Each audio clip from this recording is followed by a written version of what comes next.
Okay, welcome. Today we are doing elementary mock interviews, and our principal is Dr. H from Funky Park, and he's going to be interviewing one of our student teachers, Claudia. And I heard that Dr. H has a fun story to share. So if you want to share a little bit about your education field and that story, that'd be great. I don't know if you can hear me or not, but yeah, I hear some geese in the background or something. Geese. So my fun background story is that I was not trained as an educator. I finished law school in former Yugoslavia, but I was blessed enough to be an exchange student here in the 1980s, and so happened that my former homeland got engulfed in a civil war. And my host family got me out, and the deal was if they're able to get me out, I had to become a teacher, get involved in education, which I never thought I was going to do. So that was my fun story, and I'm also excited to work with this chapter as well, because I've been involved with them at my school that I taught with in Ohio at Baldwin Wallace, so and Muskegum University as well. So I'm glad I'm here with the rest of you and helping future educators. So that's my fun story, a little bit about me. Thank you. So today we're going to be interviewing Claudia for a little bit. Claudia, if you want to turn your mic on, and then Dr. H, if you want to start asking her questions, everybody else will have their mics off, and then we'll go over the interview after it's over. Okay, excellent. Claudia, how are you? Yes, I am sorry. There's something wrong with the video. Can you hear me? I can hear you perfectly. Okay, I apologize for the video. It's not a problem. I'm hoping there's more to you other than the white line on there, but I guess that's why we're going to be able to have this conversation, right? So, Yes. yes, there's a person there. All right. Well, tell me a little bit about yourself and what brings you to this interview. Well, I currently went back to school for education about 2 years ago. I had my, I believe it's CDA, like early childhood elementary. I did 8 years of preschool at St. Joseph United Methodist Church. And then I just had, job experiences with children, and I found my passion is in the classroom and teaching. So I decided to go back to school for my education degree, and here I am seeking job opportunities in the field. Excellent. All right. So normally what I would do if this, I like sharing questions ahead of time. So what I will be using is a template that we use here in Fort Wayne Community Schools. So these are kind of the questions that I will be asking you. So we're assuming that you're applying here position with us. If you could tell me, it does say in your opening letter that you were involved in some class discussions. Can you tell me why discussions are important when it comes to ascertaining if your students learn the lesson or if they were attaining goals that you had set out for the lesson that you taught? Okay, I'm sorry. What was the last part of that question? Do you use class discussions to kind of ensure that your students have not only captured the essence of the lessons, but you have accomplished your set out objectives and goals? Yes. So I believe it's important to have a classroom discussion for the students to be able to express their concerns or questions that they may have over the lesson. And that way I can also identify which students would need to be met maybe in small groups to kind of enhance the lesson to their, to their ability. So not everyone gets or understands the lesson right away. So I believe in order to open the discussion, as a teacher, I'm able to observe what students picked up from the lesson. So you mentioned one key word there is abilities. Can you tell me how you would define differentiation? Yeah.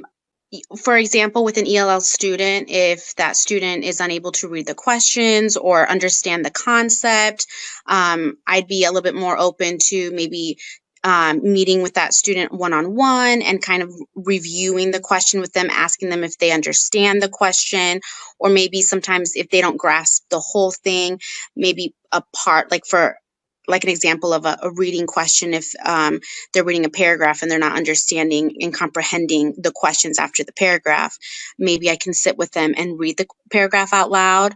Maybe they didn't understand some of the vocabulary words, or they weren't reading it correctly, or things like that I can moderate and see, well, okay, this student struggles in this area. I'm able to help them in this way. Or, obviously offer extra help, either in intervention with math or reading, things like that. Okay. Could you tell me, Claudia, explain to me as to how you would use assessment data to when you're grouping your students, and also when you are determining what interventions you would need to utilize in order to help them get where they need to be? Yeah, so I'm not as familiar with assessment. I've done like dibbles like earlier on when all I learn, I read. And now as a student teacher, I've observed the NWEA testing, and I've worked with my co-teacher on learning how to read the data that was given to us by the students. So that's fairly new to me, but what I've been able to do in order to kind of reevaluate that assessment and kind of track and monitor students where they are and progressing throughout the year. There are, quite a few tools. I've been taught like a quiz pop where students can go in and do like their math, and it assess them on like how fast they answered a math question, if they answered it correctly. And when we pull that data from the student, we can see, oh, the student struggles with adding their doubles. And so we just kind of reiterate that lesson, either like in a small group or as a class in whole, if it's something that everyone's struggling with. And we just kind of find games or activities, that are still applying that lesson, but in a different way, to see if maybe they can, figure it out and better understand it. If not, then we go obviously to more in depth, like, maybe changing the lesson and focusing more on like the doubles. Mm-hmm. Can you tell me, you mentioned just assessments as data. What other source could data derive from? Okay, so the NWEA is what I've mainly worked with.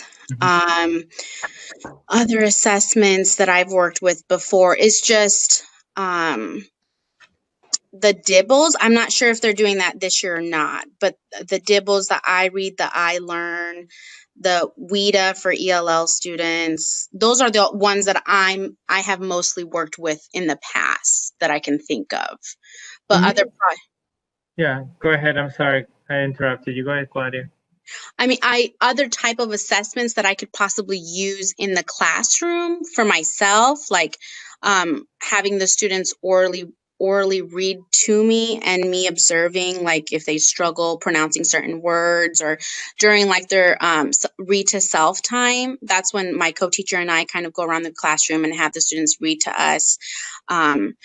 And then obviously like unit tests at the end of each unit, we test the students to make sure that they comprehend all the lessons that we've taught them. Yeah. Tell me a little bit about classroom management and what type of tools you have utilized to provide students that are struggling with remaining on task. I do have quite a few students right now in my classroom who, tend to be those type of students that need constant moving. So like I've expressed to my co-teacher, and I found it helpful, that to have those types of students that need to be up out of their seats or constantly moving, maybe towards the back of the classroom, so that they can still be, moving or, wiggling in or around their seat area. But at the same time, they're not distracting students around them, because they are further back in the classroom. And it's not that those students aren't capable to pay attention, because they are. Those students, when I call on them, when I have, when I'm teaching, they know they're on, they're on it. They know how to respond and everything. So I think just managing it in a way that they're not disturbing other students, maybe having them closer in the back with an assistant, or we do have a couple of teachers who come in and out of the classroom at certain times. So I do just say, can you monitor, just make sure that they're doing what they're doing and staying on task, because, they may be a student that may be on medication, or some of them are not on medication. And so just so that they're not disrupting other students, I've noticed to put them in the back. Can you tell me of a specific technique that you've utilized, or if you're familiar with a specific technique, or a token economy, or Yes. So, right. Yeah. So we have in the classroom, we have Starbucks, and basically we hand them out, and the students get to go to the Star store at the end of each week to buy something with their Starbucks. So what my co-teacher has told me is, when you see that the student is doing something well, to reward them, you can give them a Starbucks, and at the end of the school day, they can trade them in for a prize from the Star store. So that's been helpful as far as, making sure that the class doesn't get too rowdy at times, so we count down from 3, 2, 1, and then, oh, I see student A doing exactly what he needs to be doing, you get a Starbucks kind of thing. So that's a type of reward that we've given them. Okay. Could you define for me, what does it mean to understand the antecedents to a problem? I'm sorry, what was that? How would you define, or how would you explain to me, if I asked you as a principal, what is an antecedent to a problem? I guess I'm not understanding the antecedent you said. Yes. Mm-hmm.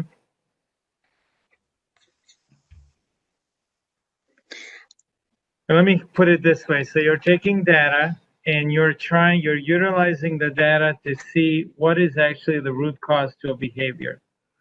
Why is that important in trying to help a student that is consistently struggling with being successful in your classroom? Oh, okay. So understanding what the data is telling me and how the student is performing is what you're asking. Okay. Yeah, well, I think it's an important thing, the assessment and the data information. I think that's important, but also I feel like the student behavior as well is, I feel like they're like kind of intertwined together, because the data can tell you something, but the student, the person, who they are, can tell you something else. So observing them in the classroom can also like give you information rather than just reading the data. Data to me is more like, numbers. Are they progressing? Are they declining? What can I utilize? How can I utilize this data to help the student further their education in a positive way? But when I have the student with me in the classroom, that's something that I, with data, you can't really assess, right? Yeah. All right. Could you tell me your a student that stands out and that you have worked with, and why that student stands out? One of my students that I work with currently now in the school that I'm in, his name is Parker, and I've noticed I was involved in his parent-teacher conference with my co-teacher, and his parents expressed that they have concerns on debating whether or not to put him on medication for his ADHD. And I really enjoyed how my co-teacher left the decision to the parent, but also she allowed for myself and herself to just express certain things that we've seen in the classroom. For example, when we moved that student to the back and he has kind of his own space to kind of let that energy out, because he's just a bubble of energy. We have seen that when he was placed back there, he's doing so much better than being in a group with students or being closer to other students. And it's not that he can't learn, it's just that he needs a certain type of environment to learn. And so we're kind of slowly, progressively giving him his own sort of environment where he's still paying attention in class, he's still involved in classroom discussions. He has his own space. And I think that that's helped a lot, and that has actually affected how his parents will move forward in their decision. Okay. Can you tell me, if you had a magic or a crystal ball and you could look into the future, what is the one thing that you would like to accomplish after your first year of a full-time teacher? I would love to say that my passion and my goal is for ELL students to come into my classroom and kind of rise above and beyond how they came in. So my passion for me, because English is my second language, the passion for me is to help those students be successful, not only in school, but to be comfortable in learning English, understanding it, learning, to feel like a family in a classroom, be able to make friends, and on top of that, still excel academically. All right, excellent. Well, I'm looking through your resume. The one thing that stands out is that you do have background with working with people and being in a profession where you're going to be surrounded both by staff. Could you tell me how you would deal with maybe a colleague who is not as open or welcoming to you as a new teacher? Yeah, I think to me, I treat everyone with kindness and love. I'm open arms. So if someone is not as helpful or as warm to me when I come in, when I meet them for the first time, I feel like, that's kind of their personal issue. I will still be kind to them, smile, try, to speak with them, get to know them a little bit better. But ultimately, I mean, if they don't want, to help me, I would be okay with that. And I, will welcome them if they ever needed help. And I would just turn to someone else and just be like, you know what, I want to confide in you and I want to ask you for help. I'm struggling in this area with teaching. And, I would just seek other people to kind of help me through that.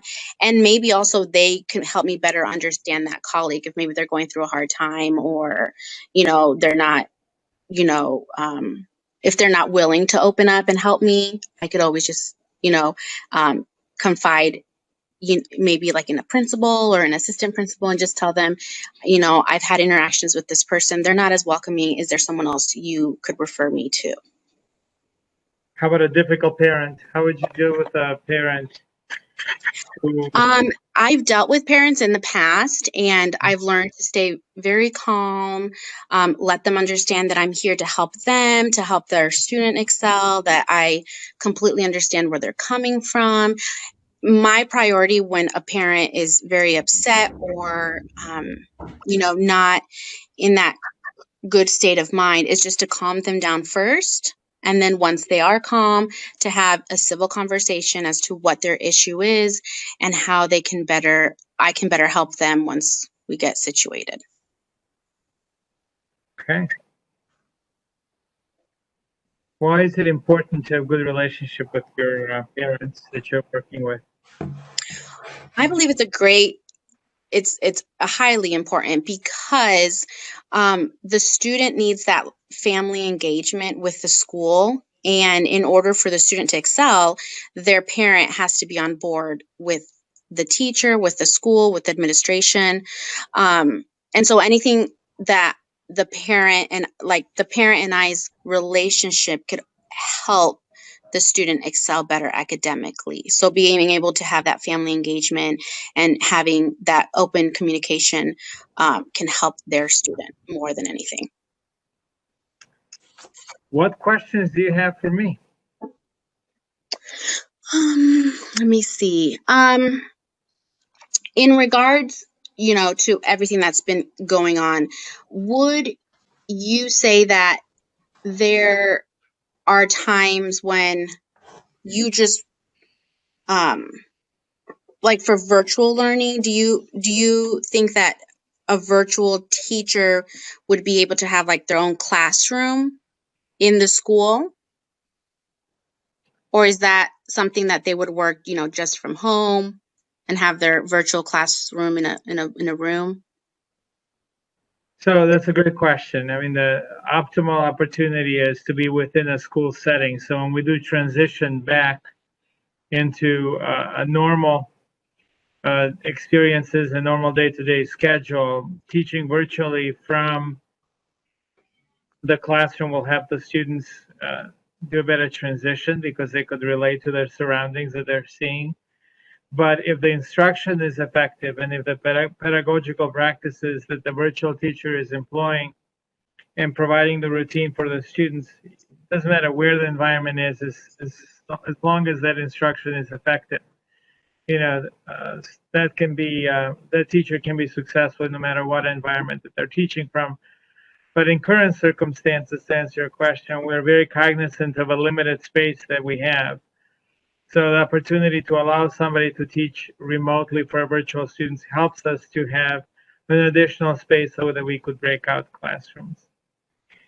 I do have one last question for you, and then if you had any specific questions about FWCS or if you have any questions about our school, but why would you be the candidate that we should hire? Like, what makes you stand out compared to other candidates that we have?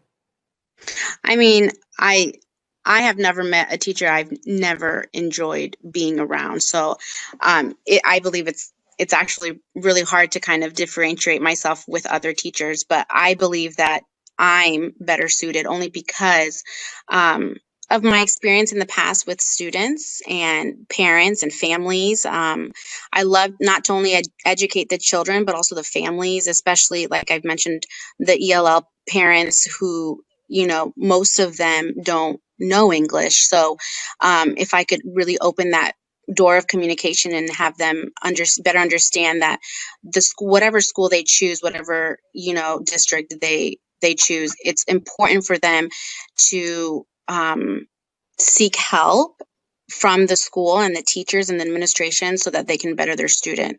So that's my outlook as a teacher, is just to help everyone come together and, be part of a team that can help that child succeed. All right. Excellent. All right. Dr. Oliver, I don't know if you wanted me to give her some tidbits or if that's what we're going to do with the rest, or if you wanted me to ask some other questions, but yeah, it'd be great if you could offer some feedback to Claudia, and then I think Adriana is going to lead us in a time of Q&A with everybody else. That sounds great. So, Claudia, the one thing I would recommend, and I did not go through the entire form, but I will make sure to provide that to Dr. Oliver, so maybe you guys can look at actual questions that we do ask. The one thing that I would recommend when you're interviewing for a specific school district is that you do some research about that school district, like what is the ethos of that school district, like what is FWCS all about, like where are we going, what's the vision of the leadership team, what are the objectives of the district, knowing the assessment performance of the school that you're applying for. To see, I know you have some background in title, and you have some background, I mean, as a graduate from, looks like FWCS, so you are kind of familiar. Knowing what all of those mean, so you ask some specific questions would help. Also, I would make sure to have a understanding of assessments and how data is used. I'm going to give you a little acronym, Claudia, to write it down. Data, if you look at it from that, it's each one of those letters have a very special meaning. You know that D is that it determines the course of where you're going. It leads all of the discussions that you're doing as a teacher, especially if you're doing some common assessments within a team. That A in data, it answers certain questions about students because behaviors don't happen in isolation. Students communicate through behaviors. That T, it transforms our pedagogical practices because we're no longer just doing things. We're actually using certain points of reference, triangulating data, looking at different points. I was asking you specifically, just not norm reference, but what are you seeing? Seeing patterns. That's where that antecedent question comes in.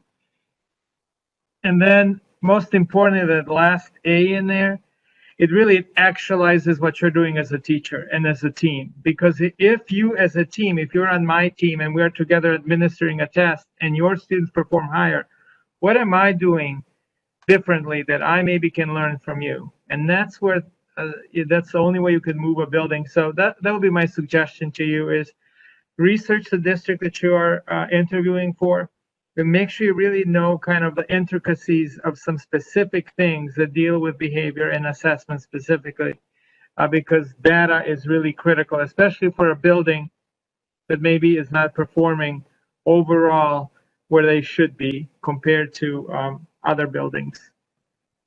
So that's just kind of some things for you to have there. Thank you very much. You're welcome. Adriana, I'm going to pass the torch to you. Thank you, Dr. H. And thank you both. Thank you, Claudia and Dr. H, for that interview and for the amazing feedback. At this time, I'm going to open it up to the rest of you. If you have any questions, you can either unmute yourself and ask, or you can type them in the chat and I will keep an eye on that and answer any questions. So what questions do you have for Dr. H? I have a question. Are there any general questions for us to ask to the principal that would be, like, what would be the most beneficial general question? Rachel, is this Rachel that's asking me the question? Yes. Okay. What I would recommend is really researching a little bit about that building. Knowing, like, for example, there are some buildings that are very much involved in their neighborhood. There are some buildings that take pride in what they do, but then there's buildings that maybe do not have that piece. Also knowing, where they're at academically, how they're performing, and asking some questions, and sometimes, when we have interviews, sometimes it's really important to ask those questions, to see that you have done the research, that you're not just applying for a job, but you want to be part of a solution. You want to be part of the team with a specific goal. And, for us as principals, what we're looking for is people who not only are going to be micromanaged, we're going to be put under a microscope, but we're looking for leaders, because really it's collective leadership that can move a building, because everyone has strengths. And if you as a leader, me as principal, my job is to find that strength, that niche that you are strong in, and utilize that. Because the one thing I will tell you, and Dr. Parnan and Dr. Oliver can tell you this as well, sometimes the best in-services come from colleagues. It doesn't come from bringing somebody from outside who does not know the dynamics and doesn't know the personality. Sometimes, because I will tell you, the worst audience that you can have, and I will tell you as somebody who's also taught at the college level, is teachers. I mean, they are the most difficult audience to have, because they, we are so used to the pendulum swinging, going back and forth, constantly trying initiatives. And think about everything that educators go through, Rachel. And so what I would recommend is going online, and God knows everything is on Google, seeing if they have a Facebook. If you have a school district, or if you have an elementary school that you're applying to, and their last post was 6 years ago, family relations and having that connection with families, the communication is not important. So that, and then you want to think about, well, what can I do to offer that building? Maybe I have skills in technology that I can offer. Or if you are applying to a building and see that they're struggling in reading, like I could tell from Claudia that her passion is for bilingual students. And I can relate to that as principal, because I'm a formal ELL student. I couldn't start student teaching until I improved my speech abilities because I really struggled with communication. That was something that I had to work at. So Claudia perked me up because she used her things that she's interested in to say, yep, I could see that I could use, especially in my building as a title building, I could use her here on my team. So she really used that to her advantage, and that came out as a strength. Gotcha. Thank you. You're welcome. I had a question. I didn't catch the first D and the A for data when you Yeah. were spelling out the acronym, and I just wanted to Yeah. know what the D and the A was. D is that it determines, it answers, it transforms, and the last one is it actualizes. Thank you so much. You're welcome. Josiah asked, would you be able to tell of a time a candidate impressed you and what they did to do so? Yes, and this was not an applicant for a teacher. This was an applicant for a principal. And what really impressed me is that this particular candidate who resume was not stellar. I mean, if you look at Claudia put everything on there. Claudia is proud of everything she had, but the resume was not there, and I really could not tell why this person was applying for a principal. I was kind of confused because that was not their background, and for somebody to want to go that high, usually you have to go through the levels. But they use their own story, kind of similar to what Claudia was talking about from the ELL and being bilingual. This particular candidate, struggled in school. Behavior was an issue. He did not feel that the leadership at the school empowered him not to see himself as just a label, as an inner city kid, or just as someone who is going to be a failure just like everybody else was in his past. And he wanted to be a principal that kids can look to his background and to his story, and that others can look to say, change is possible. The current circumstances do not determine where you can be tomorrow. And that was so powerful. I mean, we were all sitting around the table, holding our tears because he went into great detail about that he was trying to take all of this. I almost call it like the turtle syndrome, where you basically, that shell, that background that you bring in kind of is around you. And he could never get a step into that principalship position because of the background and because of the things that happened. But he convinced us. And that was something I still stand out because he really used his story and he used his fact that he never saw the principal or somebody in leadership as someone who cared about kids like him. And that he wanted to be a leader, not just for kids who are successful, who are great and listen in the classroom, the kiddos that always get those Starbucks that Claudia was talking about, but maybe the kiddos that are crying out for help. Because behavior is a form of communication. And he ended up actually being one of my best principals I've ever had. I mean, we gave him a temporary position. We gave him actually what we called an internship position. And he turned out to be probably one of the best administrators I worked with. And he was with me, I think 8 years, and then moved on to be a curriculum coordinator in a neighboring district.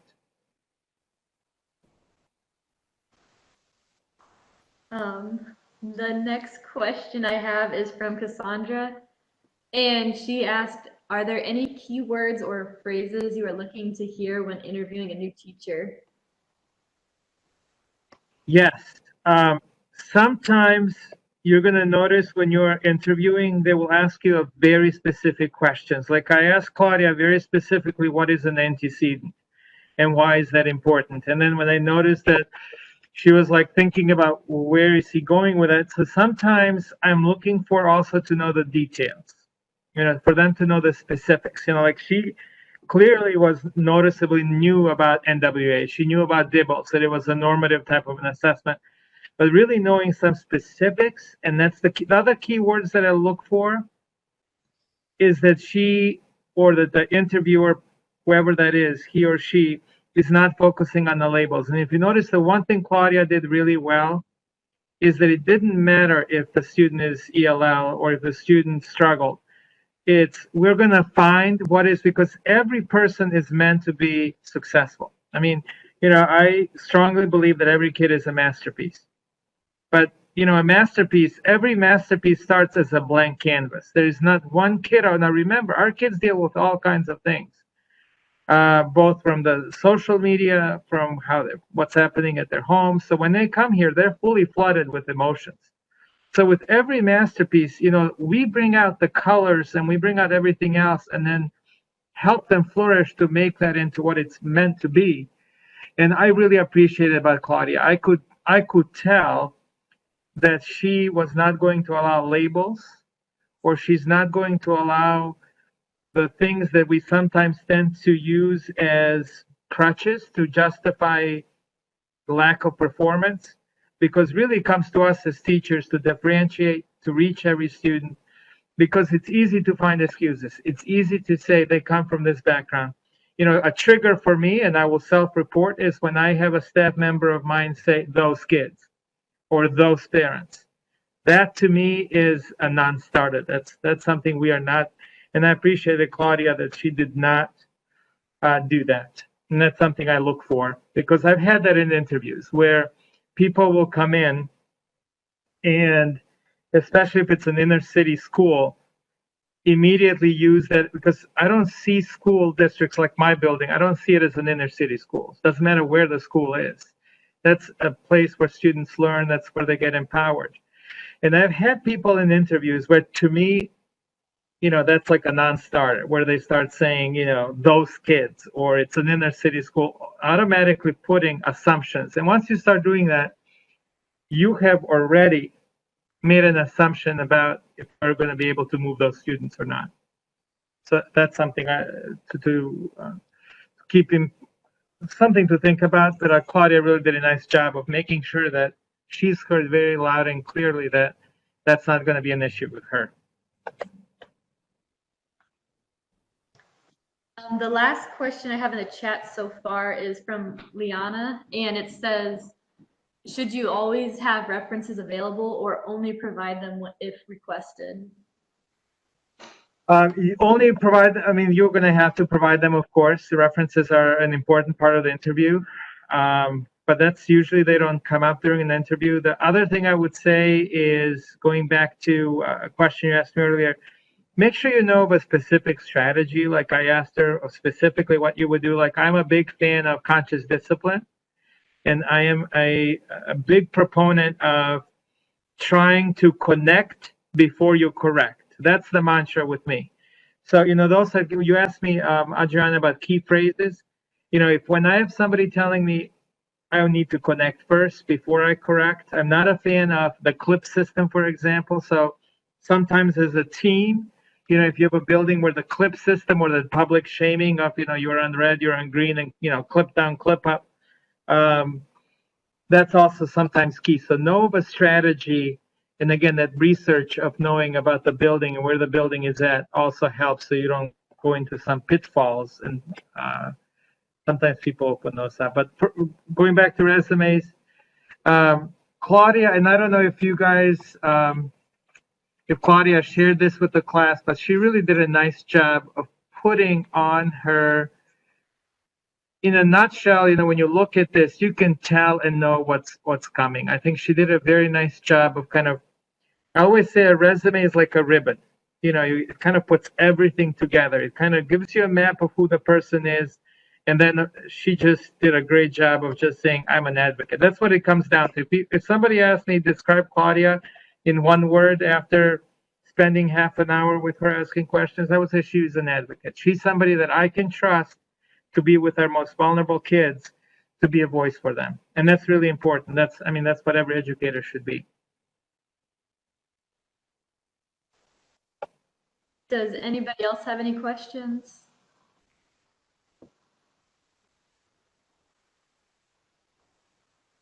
I have one that kind of piggybacks off of Liana's question. Yep. For the references, do you expect to see phone numbers, addresses, emails, all of that, or What specific? Yes. Yeah. So when you first apply, especially in a district like ours with FWCS, they will ask you for all that information, because the one thing that is important, once you go through this process, and sometimes to get to know the person, you have to interview them. And there's a 2-step process. You kind of have that initial interview, and then you dwindle down the candidates. But yes, telephone numbers, ease of access. Now on our forms, if you apply at FWCS, you have to provide those information, because we do both a written verification, and then we also talk about, I kind of call it, let's get real. Tell me about Claudia. Is she really this advocate person that stood out? Is this? And, sometimes, as I said, the references for the young man that I told you that was one of my favorite administrators can be disastrous. I mean, all the references he put down, it was people that had concerns. It's people who really did not give him the rah. This person is, take a chance on this person. So yes, emails, telephone numbers, ease of access. And some districts, like with ours, if you don't provide all that information, you will not be able to get to the point where the principals can choose you as one of the candidates to be called. And our HR really goes through each one of those P's and Q's. There is no way you can go through to get to us without making sure you provide all that information, and there it verifies. They do an initial kind of screening, Adriana, just to make sure that, like in Claudia's case, that she really was at St. Joseph United Methodist Church daycare center. That she really was at the Cool Smiles Dentistry. She's not just putting something there for purposes of making her resume look good. Thank you. You're welcome. About 6 minutes left of today's meeting. So are there any other questions that you would like to ask Dr. H?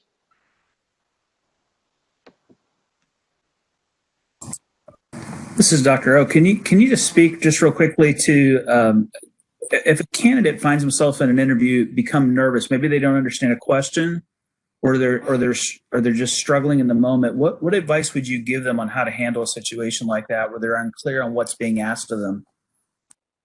That is a great question. That's one of those things that I call, that is like a nugget that I think everyone at this interview needs to think about. Like, if you notice, when I asked Claudia a very specific question, my background is, I'm like Claudia, I'm an advocate for my most vulnerable kids. Like, I spent most of my career with students with some severe behaviors. So when I asked her about antecedents, notice that she did not just read, she wanted to know more. Like, what specifically are asking? Then I wanted to elaborate. The most important thing is, do not be afraid to ask questions. And ask them, can you please tell me what context? Ask them to clarify. Because if you are afraid to ask questions, that means you cannot have those crucial conversations that are critical in education, because all of us can learn something from each other. So, one thing that Dr. Oliver asked is, and that's so important, is if you don't understand something, don't allow silence to speak for you, because silence brings uncertainty. And God knows we have a lot of uncertainty in education. Ask questions, and not from a standpoint to look like you don't know, but from a standpoint, I want to provide you with that answer, but I need some more clarity. I need some more, not just clarity, but I also need, in order for me to establish sustainability, you first have to understand where we're going. And that's another big word that I'm going to ask all of you to kind of think about tonight. What does sustainability mean? Because you go from clarity to depth, and then from depth to sustainability, and it's something that is sustainable. Like for Claudia to sustain this energy to work with ELL families, she's going to need to be in a building where she's empowered to be that advocate. And sometimes when you're an advocate, what do? You have to ask questions, because sometimes those students do not get the best services that they need. And it takes a teacher like Claudia to say, I'm going to take an arm around for this kid, and I'm going to go to my student support team. I'm going to go to my principal. I'm going to go to my school therapist. I'm going to go to that extra mile, because nobody else will, especially for ELL kids. It's a great question, Dr. Oliver. That is, don't be afraid to ask questions during the interview. I will tell you, and I'm going to self-report here. I may have a best candidate from the best university with the best grades who does a great presentation, but I will tell you, if they don't ask questions or if they didn't do research about my building or my school district, they're not going to be called for the second interview. I don't care if they're from Harvard. And if they don't show a passion, they're not going to make the cut. So don't be afraid to ask questions. We have one last comment or one last question from Lydia. Okay. Do you suggest bringing any materials to an interview, such as a sample lesson plan? Lydia, I'm going to give you a clap out. Yes, artifacts are very important. I would strongly recommend that you have a portfolio that you bring with you. You know, I would love to have had that passion that Claudia showed to show me something. And really, this is your chance to toot your own horn, okay? Because remember, there's a lot of candidates out there. And really, that portfolio, a lesson plan, maybe a letter you received from a student, maybe an article that she has a lot of her community events and stuff, but it would be great to see those. So I would recommend having a portfolio and bringing that but make sure it's organized, make sure that it's professional. You don't want something slapped at the last minute. And it has to be like, for example, Claudia had an objective, and my only criticism to her objective would be, it's very broad. To obtain a position that will enable me to use strong organizational skills, educational background, try to hone that down, and then make sure that that portfolio makes that objective kind of come through, okay? Kind of shows this is me, but then this is what I've done so far. Give me a chance I can build on my portfolio. This is what I can offer your school. Give me a chance to add more pages. I'm worth that chance. And if you can show that, Lydia, that's a game changer. That's powerful. Like I will tell you, this person I told you, one of my favorite administrators, it was kind of funny. I've never had that happen. And, I looked at my superintendent and we were all sitting. He brought detention slips, and that was his portfolio. It was basically all of these naysayers and all of these red marks, and I've never seen a portfolio like that. And I was like, is this guy for real, or what is this about? But after the passion, I was like, okay, I get it now. He wants to be a voice for kiddos who have been scarred by sometimes things that we do, and we don't think about consequences long term about it. Great question, Lydia. Dr. H, thank you so much for all your helpful advice for this interview. We do have to say goodbye because we have a secondary education mock interview next. But okay. Thank you so much for your time and for volunteering to do this mock interview. And No Claudia, problem. thank you for volunteering to be our guinea pig. You're welcome. No, thank you, Claudia. Thank you. I was really impressed.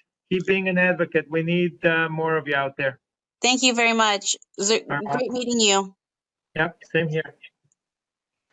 Okay.